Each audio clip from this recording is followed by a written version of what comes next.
छात्र छात्री मानकु करा जाऊ सरकारी बस फ्री एतेसह घरोई बस रे हेउ टिकेट रे 50% रिहाती किछि एभଳି दाबी नै गंजाम छत्रपुरर आरटीओ को घेरिछि छात्र कांग्रेस।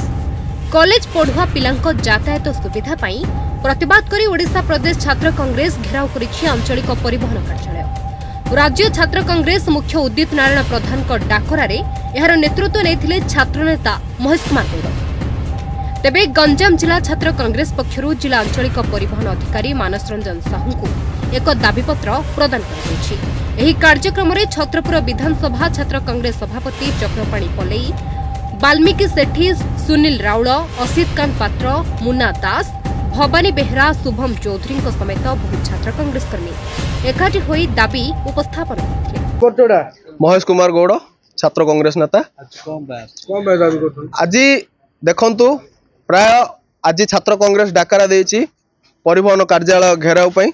कारण होछि ओडिशार प्राय छात्र छात्री माने जो प्रत्येक दिन बस माध्यम जीवा आसिया करती जहा फल कि सेमानकर शिक्षा रे जो बहुत गुड़े खर्च हो जाउछि माने ट्रैवल रे भी बहुत खर्च हो जाउछि।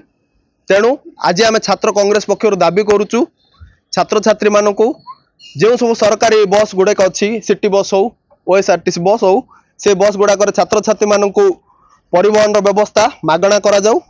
गंजाम छत्रपुरରୁ जितेन्द्र नायकଙ୍କ रिपोर्ट न्यूज सिटी।